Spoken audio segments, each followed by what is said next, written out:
One is it helps if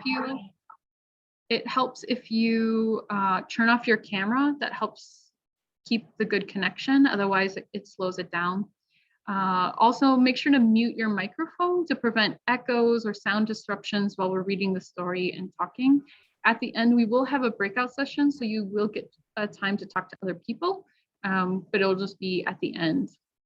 During the session, if you do have questions or a problem, feel free to raise your hand or write in the chat box if you have any problems.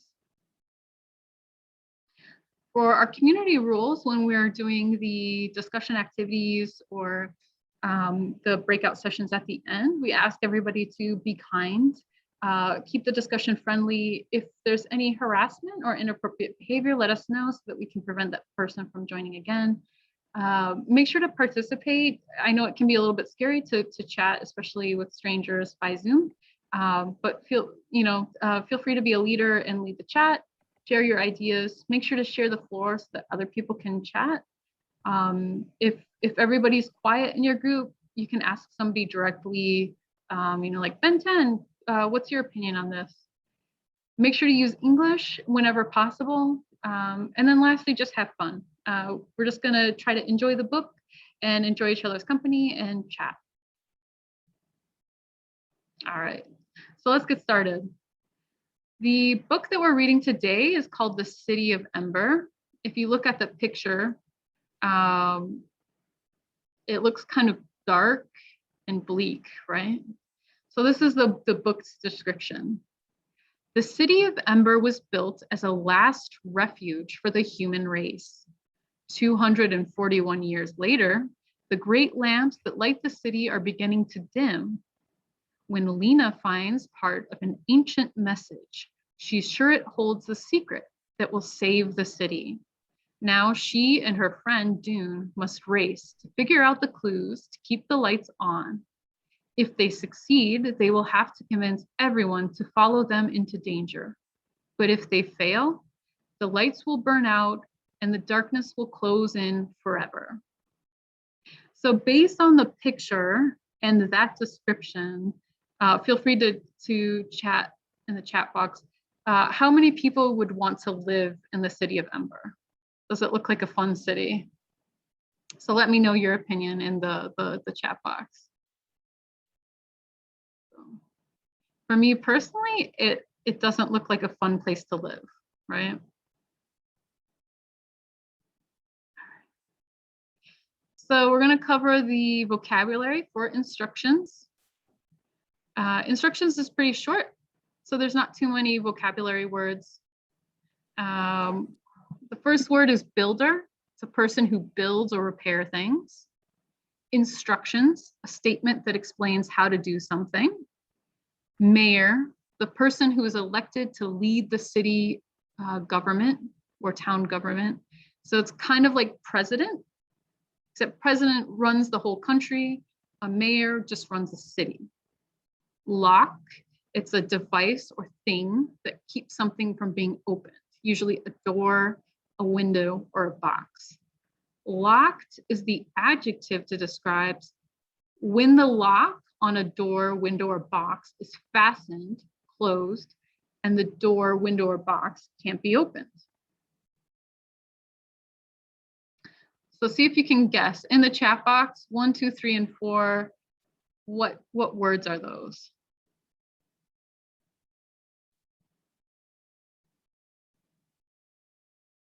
So feel free to write in the chat box. All right, number 1 is builder. Good job. Yeah, a lot of people got the builder. What about number 2? What was the adjective that we learned? Yeah, chest or box. And number 4 is mayor. Number 3, does anybody can guess number 3? Yeah, instructions, perfect. Yeah, so builder, that's what a builder would look like. Mayor of the city, the locked box that they describe in this chapter, and then instructions. If you have any questions, feel free to type in the chat box. All right, so without further ado, I will start sharing the screen and we can start the story.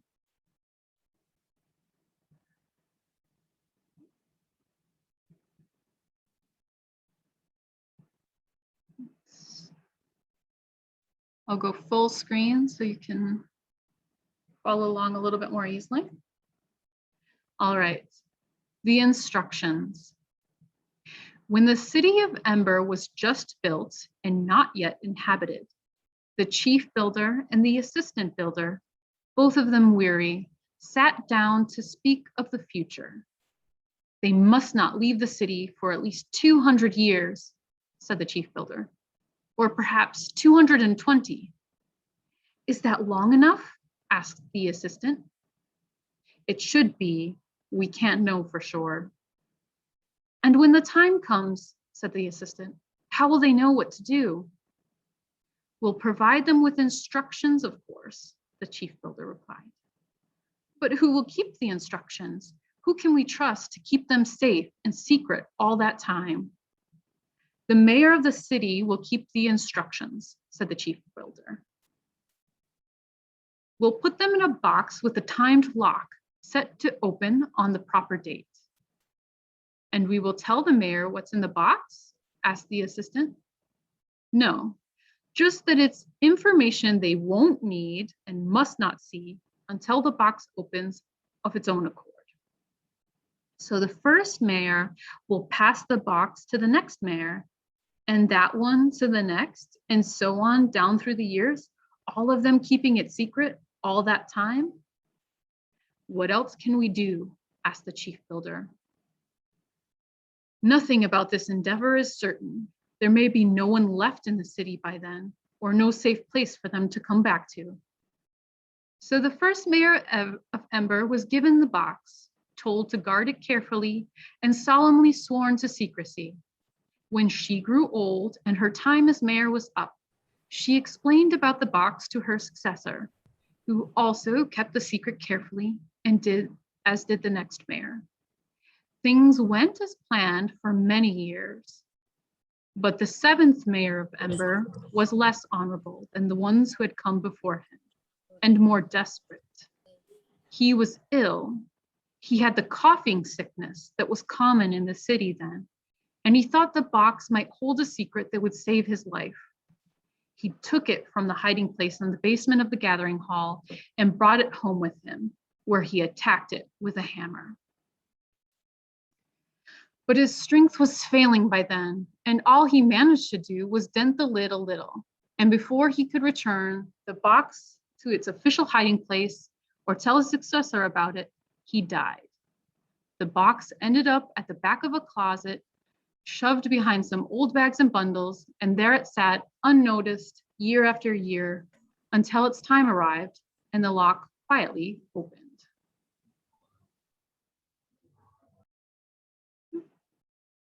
All right.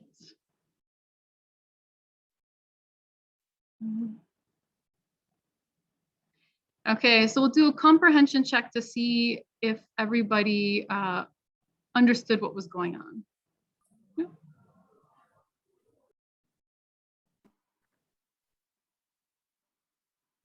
All right, so there's just 3 questions. See if you remember the answer.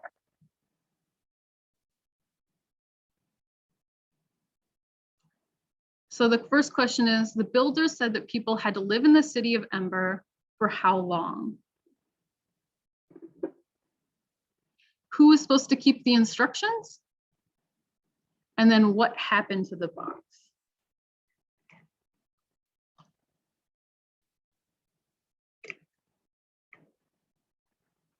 Yeah, great job. All right, I'll do a few more seconds and then we'll move on.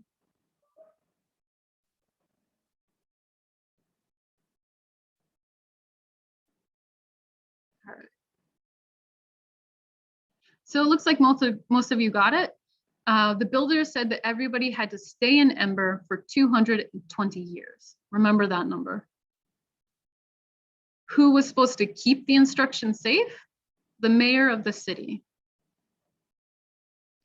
And then what happened to the box with the instructions? It was lost, right? The 7th mayor was sick and he thought the box had a secret that would save his life. Perfect. So if you're late and just joining us, don't worry. We just did the introduction paragraph, which talked about why the city of Ember was built and how long people had to stay there. All right, so now we're going into the actual first chapter, which is assignment day. So this one has a few more words. The first word that you may not know is stock still, without any movement, completely still. So in the chat box, see if you can think of a synonym for stock still. One that I thought of was halt or halted or freeze, right? So if you can think of another synonym, type it in the chat box. The next one, hunched. So hunched is when your shoulders are raised and your upper body is slouched down. Another synonym you could think of is lean forward. So, does anybody have another word for hunch? Bent. Yeah, that's a great one. Slouch. That was the one I was thinking of. Great. Yeah. You could also say stoop. Stoop is another word for slouch. Shawl is a piece of fabric worn over the shoulders or head. There's not too many words. You could think of scarf, but a shawl is much larger than a scarf, so they're a little bit different. And cape goes completely around your body, whereas shawl is, you remove it and it's just kind of like a square piece of cloth. So those are kind of synonyms, but not really. The next one, lumbered, is a verb. To move in a slow, awkward way. Can anybody think of any synonyms for lumbered? I might think of stomp, like dum, dum, dum, dum. Trudge is another one. Oh, great job. Somebody thought of trudge. That's perfect. Plod and slog are other words. If you think about it, lumber, trudge, slog, plod, it doesn't sound very pretty or graceful, right? It sounds very like, all right, the next one, ledger book. A book used to keep track of recording payments. Can anybody think of another one? Another synonym for that?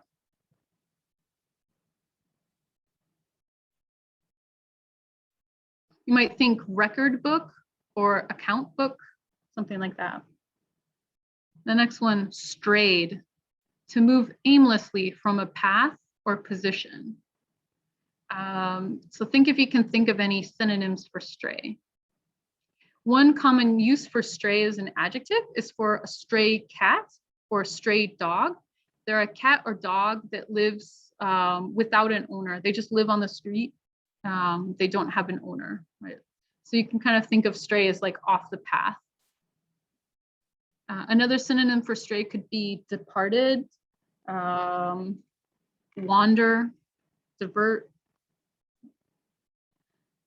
Shortage, when there isn't enough of something that's needed. So a food shortage. Can you think of any other synonym for shortage? Lack of, great.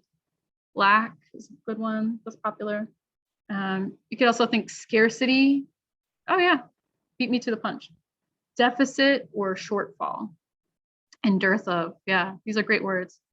The next one, blackout, when the lights go out because of an electrical power failure. It doesn't really have a lot of synonyms. There's power failure. We can say the lights went out, the lights go out, or blackout. Yeah, power cut. Though blackout kind of means there's a problem, whereas power cut might mean it's intentionally stopped. Right? And then last one is a phrase that we often say together, nooks and cranny. It means every part of the place, even the smallest cracks or crevices.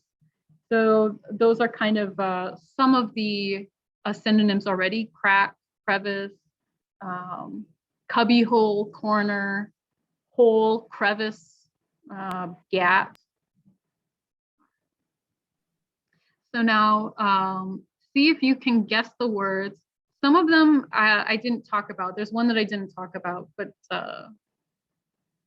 it should be obvious, this part, right? So write in the comments if you can guess one of the words. Number one, blackout, yeah. A lot of people are getting number 1. What about number 2 or number 3, number 4? Shelves. And the shelves are empty. So what would that would be? Shortage. Perfect. Number 5, the records. So what would we call that? Fair. Yeah, number 5 is a ledger book. So number 3, it is a bear, but what's behind the bear? What's the black part? What would we call that?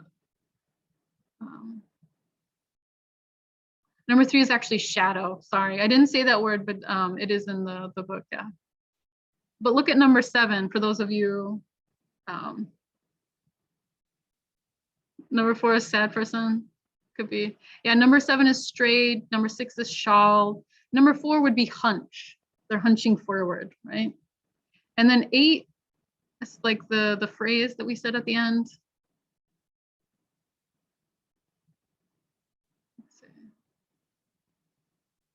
It's a nook and cranny. Yeah, so blackout, shortage, shadow, hunch, ledger, shawl, stray, and nook and cranny. So hopefully that'll help you when understanding the story. Right. So now we're gonna start reading the story. Oops.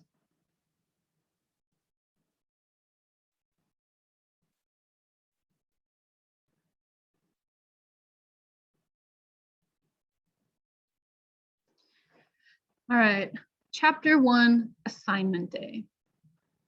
In the city of Ember, the sky was always dark. The only light came from the great flood lamps mounted on the buildings and at the tops of the poles in the middle of the larger squares. When the lights were on, they cast a yellowish glow over the streets. People walking by threw long shadows that shortened and then stretched out again. When the lights were off, as they were between 9 at night and 6 in the morning, the city was so dark that people might as well have been wearing blindfolds. Sometimes the darkness fell in the middle of the day. The city of Ember was old, and everything in it, including the power lines, was in need of repair. So now and then the lights would flicker and go out. These were terrible moments for the people of Ember, as they came to a halt in the middle of the street and stood stock still in their houses, afraid to move in the utter blackness.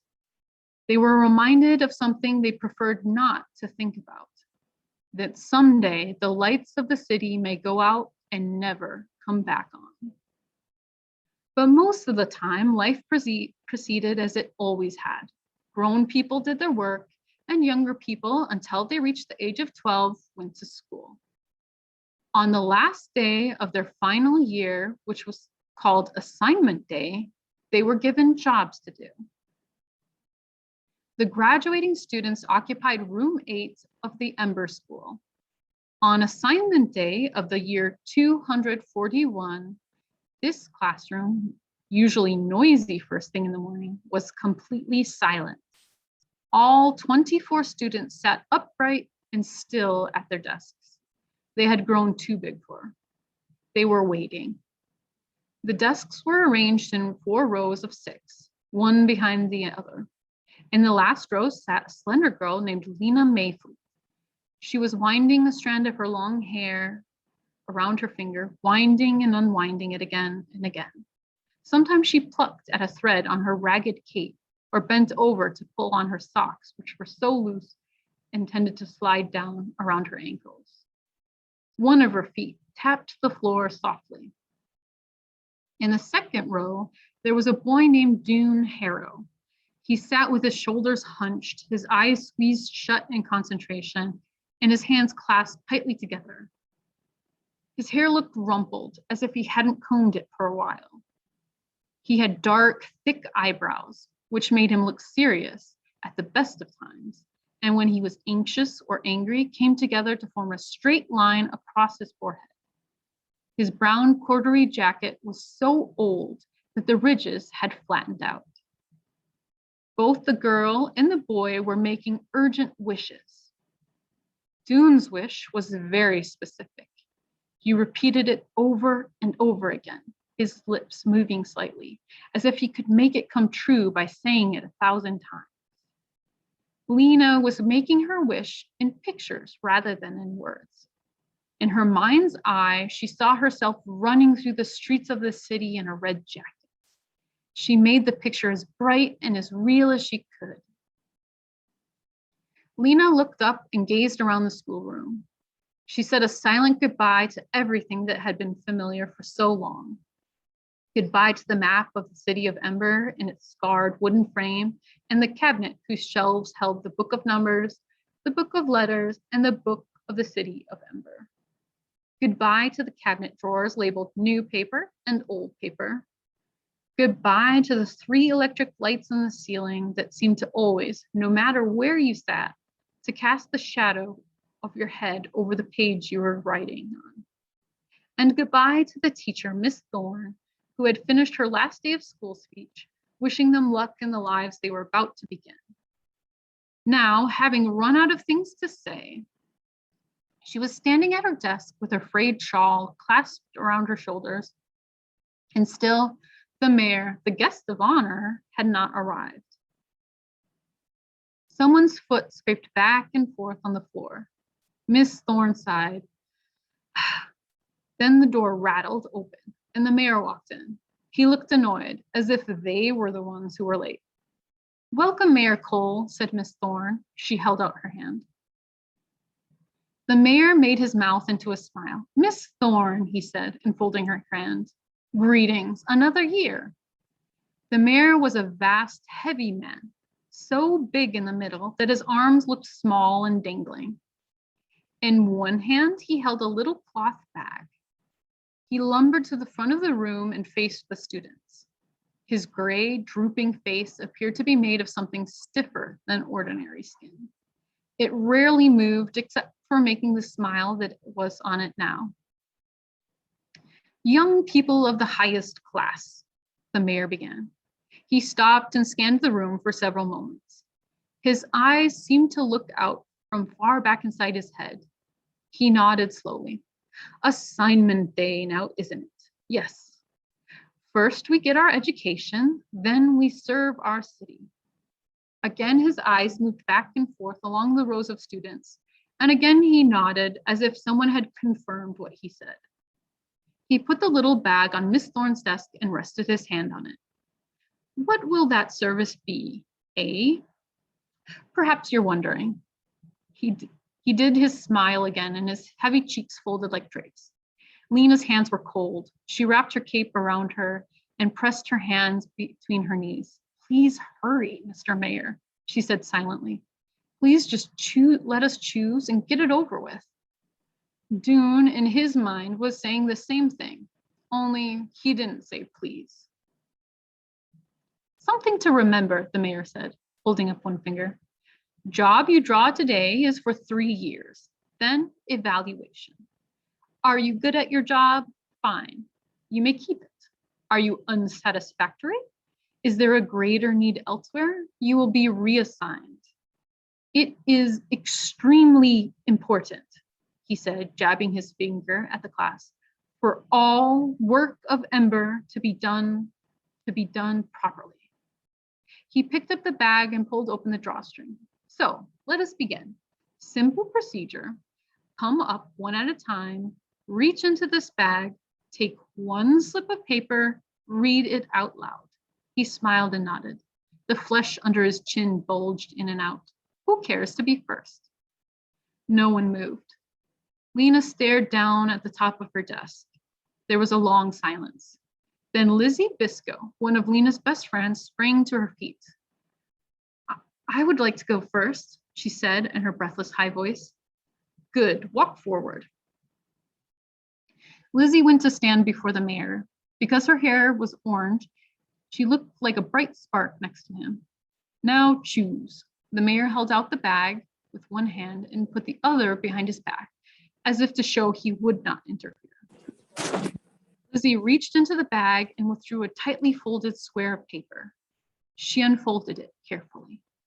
Lena couldn't see the look on Lizzie's face, but she could hear the disappointment in her voice as she read out loud, oh, Supply Depot clerk. Very good, said the mayor, a vital job. Lizzie trudged back to her desk. Lena smiled at her, but Lizzie made a sour face. Supply depot clerk wasn't a bad job, but it was a dull one. The supply depot clerk sat behind a long counter, took orders from the storekeepers of Ember, and sent the carriers down to bring up what was wanted from the vast network of storerooms beneath Ember streets. The storerooms held supplies of every kind: canned foods, clothes, furniture, blankets, light bulbs, medicine, pots and pans, reams of paper, soap, and more light bulbs. Everything the people of Ember could possibly need. The clerks sat at their ledger books all day, recording the orders that came in and the goods that went out. Lizzie didn't like to sit still. She would have been better suited for something else, Lena thought. Messenger, maybe, the job Lena wanted for herself. Messengers ran through the city all day, going everywhere, seeing everything. Next, said the mayor. This time, two people stood up at once, Orly Gordon and Chet Nome. Orly quickly sat down again, and Chet approached the mayor. Choose, young man, the mayor said. Chet chose. He unfolded his scrap of paper. Electrician's helper, he read, and his wide face broke into a smile. Lena heard someone take a quick breath. She looked over to see Dune pressing his hand against his mouth.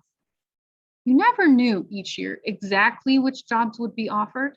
Some years there were several good jobs like greenhouse helper, timekeeper's assistant, or messenger, and no bad jobs at all. Other years, jobs like pipeworks laborer, trash sifter, and mold scraper were mixed in. But there were always at least one or two jobs for an electrician's helper. Fixing the electricity was the most important job in Ember, and more people worked at it than anything else. Orly Gordon was next. She got the job of building repair assistant, which was a good job for Orly. She was a strong girl and liked hard work. Vindy Chance was made a greenhouse helper. She gave Lena a big grin as she went back to her seat. She'll get to work with Clary, Lena thought. Lucky. So far, no one had picked a really bad job. Perhaps this time there would be no bad jobs at all. That idea gave her courage. Besides, she had reached the point where the suspense was giving her a stomachache. So as Vindy sat down, even before the mayor could say next, she stood up and stepped forward. The little bag was made of faded green material. Gathered at the top was a black string. Lena hesitated for a moment, then put her hand inside and fingered the bits of paper. Feeling as if she were stepping off a high building, she picked one.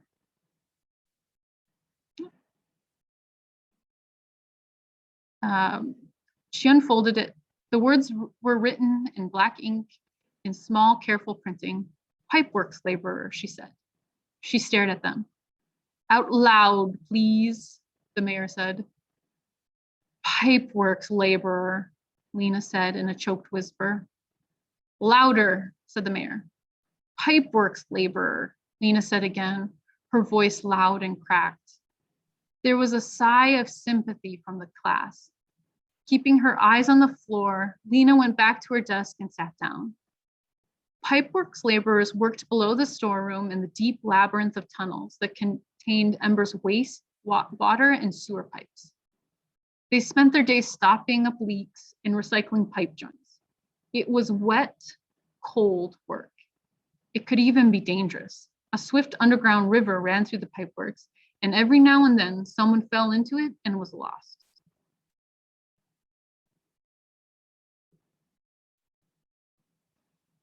People were lost occasionally in the tunnels too, if they strayed too far.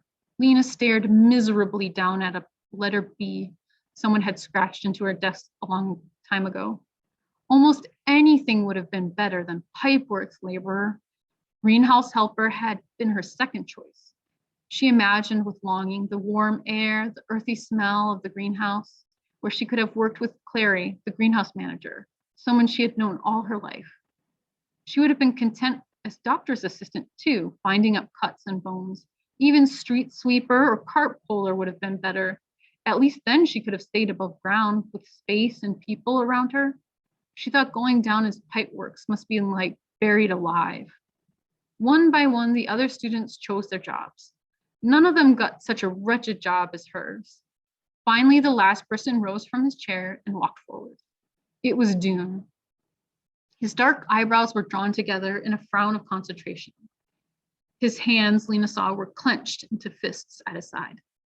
Dune reached into the bag and took out the last scrap of paper. He paused a minute, pressing it tightly in his hand.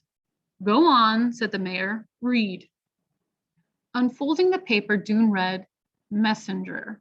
He scowled, crumpled the paper, and dashed it to the floor. Lena gasped. The whole class rustled in surprise. Why would anybody be angry to get job of messenger? Bad behavior, cried the mayor. His eyes bulged and face darkened. Go to your seat immediately. Dune kicked the crumpled paper into the corner. Then he stalked back to his desk and flung himself down. The mayor took a short breath and blinked furiously. Disgraceful, he said, glaring at Dune. A childish display of temper. Students should be glad to work for their city. Ember will prosper if all citizens do their best. He held up a stern finger as he said this and moved his eyes slowly from one face to the next. Suddenly, Dune spoke up. But Ember is not prospering, he cried. Everything is getting worse and worse. Silence, cried the mayor. The blackouts, cried Dune. He jumped from his seat. The lights go out all the time now. And the shortages, there's shortages of everything. If no one does anything about it, something terrible is going to happen. Lena listened with a pounding heart. What was wrong with Dune? Why was he so upset? He was taking things too seriously, as he always did. Miss Thorne strode to Dune and put her hand on his shoulder. Sit down, she said quietly. But Dune remained standing. The mayor glared for a few moments. He said nothing. Then he smiled, showing a neat row of teeth. Miss Thorne, he said, who might this young man be? I'm Dune Harrow, said Dune. I will remember you, said the mayor. He gave Dune a long look, then turned to the class and smiled again. Congratulations to all, he said. Welcome to Ember's workforce. Miss Thorne, class, thank you. The mayor shook hands with Miss Thorne and departed. The students gathered the coats and caps and filed out of the classroom. Lena walked down the wide hallway with Lizzie, who said, poor you. I thought I picked a bad one, but you got the worst. I feel lucky compared to you. Once they were out the door, Lizzie said goodbye and scurried away, as if Lena's bad luck were disease she might catch. Lena stood on the steps for a moment and gazed across Harkin Square, where people walked briskly, bundled up cozily in their coats and scarves, or talked to one another in the pools of light beneath the great streetlights. A boy in a red messenger's jacket ran toward the gathering hall. On Otterwell Street, a man pulled a cart filled with sacks of potatoes, and in the buildings all around the square, rows of lighted windows shone bright yellow and deep gold. Lena sighed. This was where she wanted to be, up here where everything happened, not down underground. Someone tapped her shoulder. Startled, she turned and saw Dune behind her. His thin face looked pale. Will you trade with me? He asked. Trade? Trade jobs. I don't want to waste my time being a messenger. I want to help the city, not run around carrying gossip. Lena gaped at him. You'd rather be in pipeworks? Electrician's helper is what I wanted, Dune said, but Chet won't trade, of course. Pipeworks is second best. But why? Because the generator is in the pipeworks, said Dune. Lena knew about the generator, of course. In some mysterious way, it turned the running water of the river into power for the city. You could feel its deep rumble when you stood in Plummer Square. I need to see the generator, Dune said. I have ideas about it. He thrust his hands into his pockets. So, he said, will you trade? Yes, cried Lena. Messenger is the job I want most, and not a useless job at all, in her opinion. People couldn't be expected to trudge halfway across the city every time they wanted to communicate with someone. Messengers connected everyone to everyone else. Anyway, whether it was important or not, the job of messenger just happened to be perfect for Lena. She loved to run. She could run forever, and she loved exploring every nook and cranny of the city, which was what a messenger ought to do. All right then, said Dune. He handed her his crumpled piece of paper, which he must have retrieved from the floor. Lena reached into her pocket, pulled out the slip of paper, and handed it to him. Thank you, he said. You're welcome, said Lena. Happiness sprang up in her, and happiness always made her want to run. She took the steps 3 at a time and sped down Broadway Street toward home. All right, so now we'll do a comprehension check for the first chapter and see if you, oops.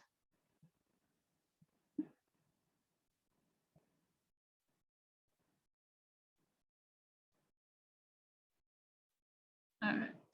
No.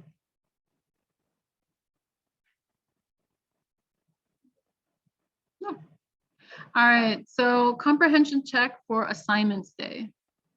All right, what year did they say it was in the City of Ember? Oops, I think there was a typo on the first one. What is different about the City of Ember? Is it built on an island in the sky? The sky is always dark, the sun always shining, or the weather is extremely hot? What happened on assignment day? Students picked a job, the mayor assigned jobs, students based on their skills, or the students were allowed to pick a job based on their preference. According to Lena, which job is considered bad? Why did Dune want to trade jobs with Lena? And lastly, what condition is the City of Ember? Brand new buildings, prospering with many supplies, or shortages and blackouts? So we'll give you a few minutes, like a minute or so to fill out the answers and then submit, and we'll go over the answers.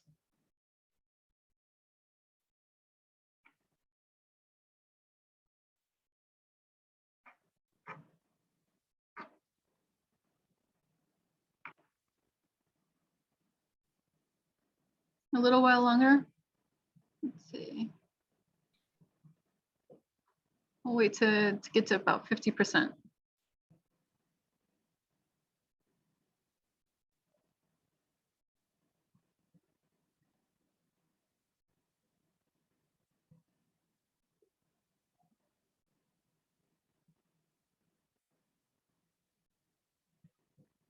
All right, a few more seconds and then we'll end the poll.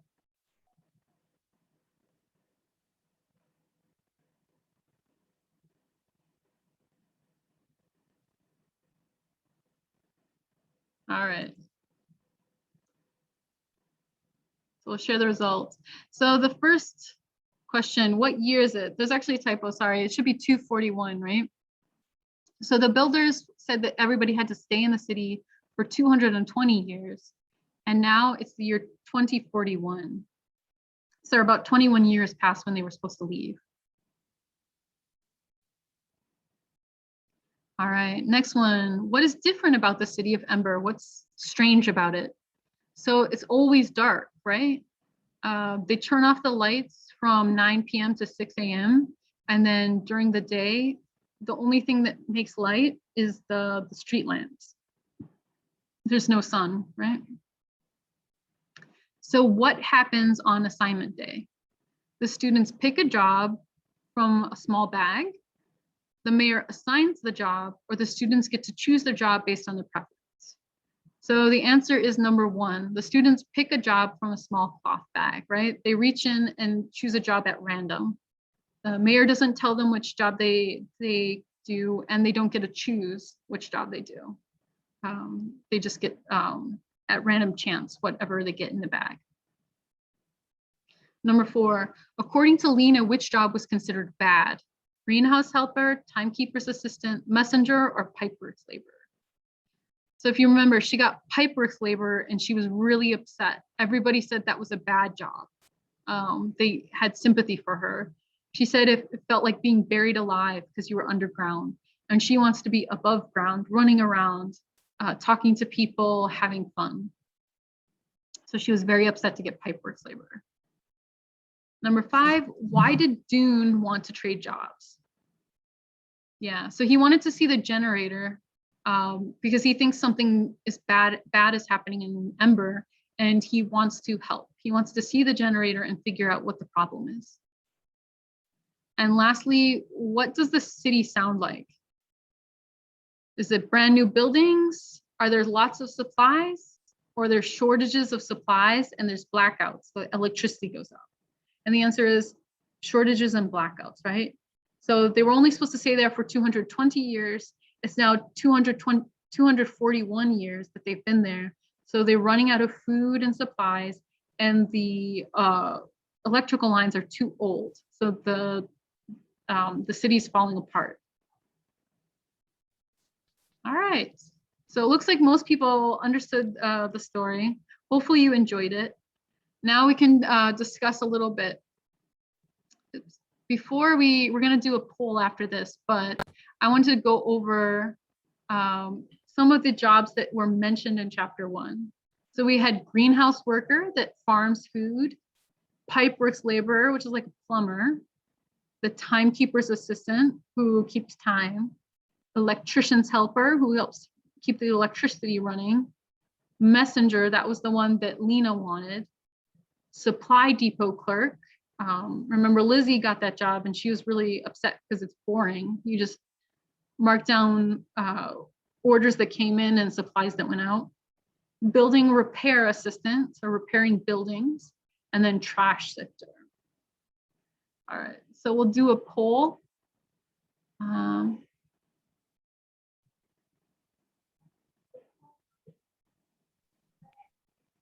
Oh, okay. So we're gonna actually, we're almost there with the poll. But in the chat box, let me know which job in Ember do you think is interesting? Which job would you prefer if you had to do any of those jobs? So feel free to add in the chat box what job that you would like. Messenger, greenhouse worker, yeah, greenhouse look, yeah. Timekeeper's assistant, that sounds interesting. Yeah, so in Washington, D.C., in the vice president's house, they actually have the clock that keeps time for America. I guess it's like a really important job, so it has to be secure, but they keep the standard time for all of America. But messenger, greenhouse worker. Yeah, so most of you guys agree with Lena. You would want to be greenhouse worker or messenger. I think for me, I wouldn't mind being a supply depot clerk. I like quiet jobs, so that would be okay. Is there anybody who would want to be an electrician's helper or a building repair person or pipeworks? No, some people said no. One person, downwind, said that they would want to be one of those jobs. Most people know.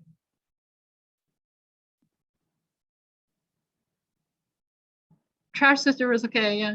Yeah, it's an important job, right? To go through the trash, maybe get some recycling that you can reuse, help people get rid of their trash. It's an important job.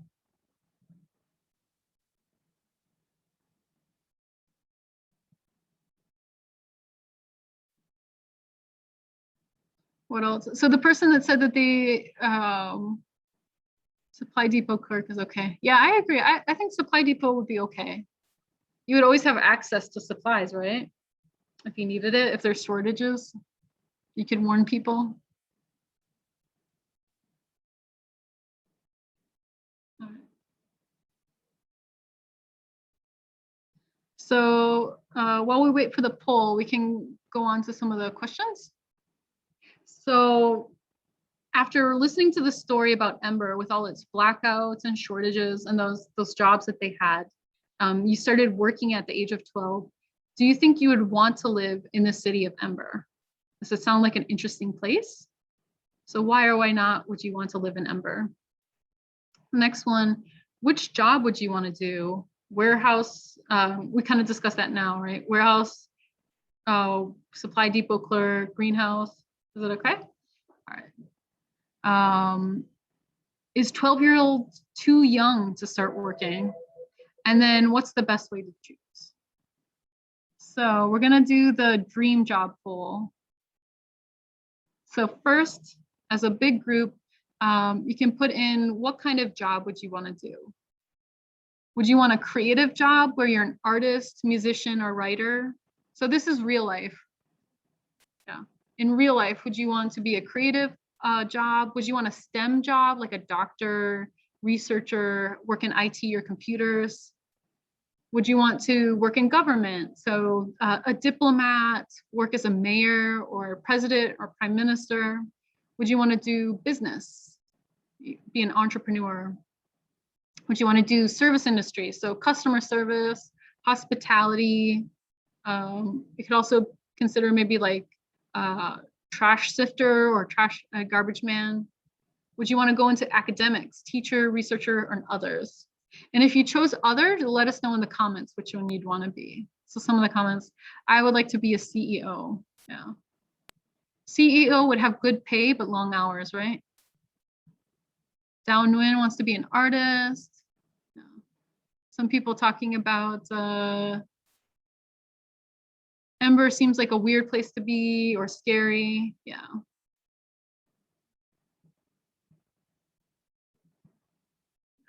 So a few more minutes. Few more minutes on the poll, and then we'll go take a group picture, and then we'll go into breakout rooms. All right, so some people want to study languages, so it's great for you to join us. Actress, that's a fun job. So would you want to be a TV actress or a movie actress or stage in the theater?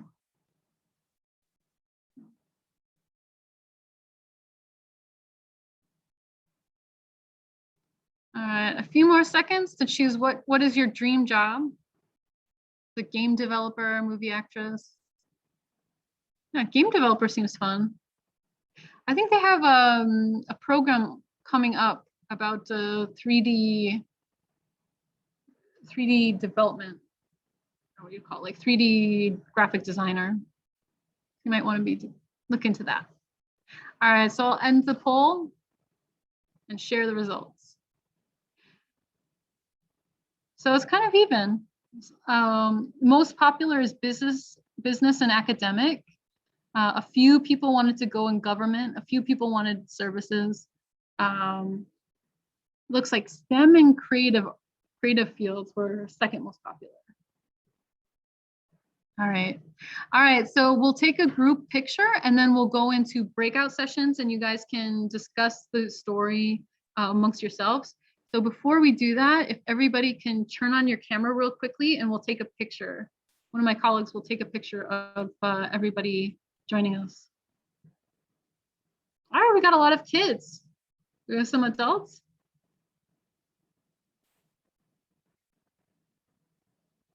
Yeah, if you can turn on your video, that's okay. All right, so we're just gonna take a big group picture of everybody who's joining us. Wow, we got a lot of people. It's great to see everybody. I think I recognize a few faces from our previous reading group.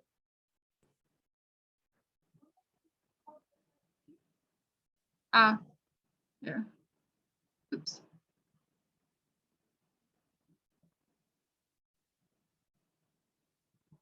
All right. Wow. So hello, everybody. So many people. We cannot open the video because the host has stopped us to turn on our video. Oh, okay. It's okay if you can't turn on your video. That's perfectly fine. We just want to take a group picture to show everybody that joined, and then we'll break out into breakout sessions, and you guys can chat about what you thought about the first chapter, what you think is happening in Ember, what's causing the shortages, what's the big mystery. You can also talk about choosing jobs. Do you think 12 years old is too young to start working? Or is that a good age to be an apprentice and learn a job before you get chosen? I see a lot of children shaking their heads that 12 years old is too young. They don't want to work, right? Okay. Did you guys get the picture? Okay. All right. So we'll go into breakout sessions. I'm gonna share the screen. Hmm.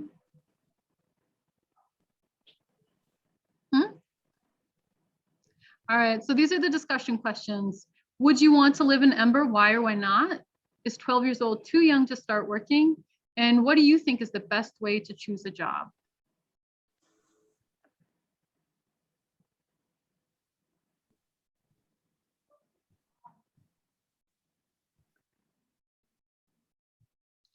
$100, I think maybe 10. Yeah.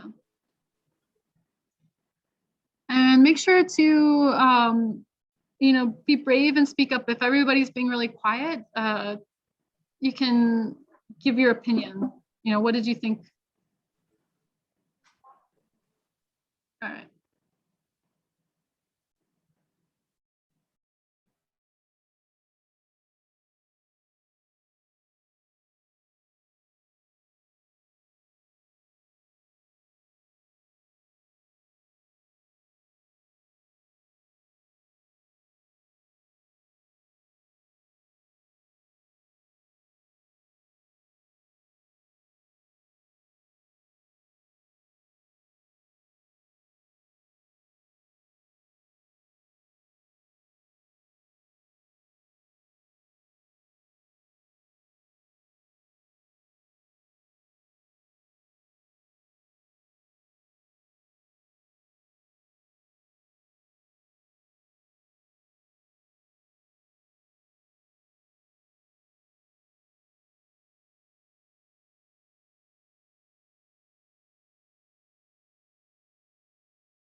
Teacher, you are muted.